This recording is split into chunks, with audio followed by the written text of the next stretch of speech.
वाटलं होतं जीवनामध्ये येशील ग, मला शेवटपर्यंत साथ देशील ग.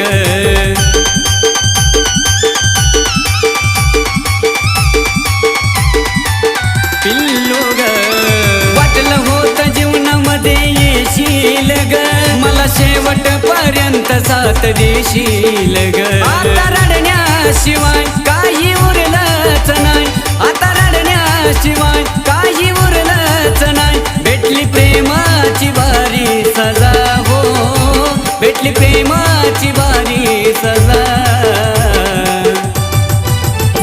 लगीन होण्याआधी या ड्रायव्हरला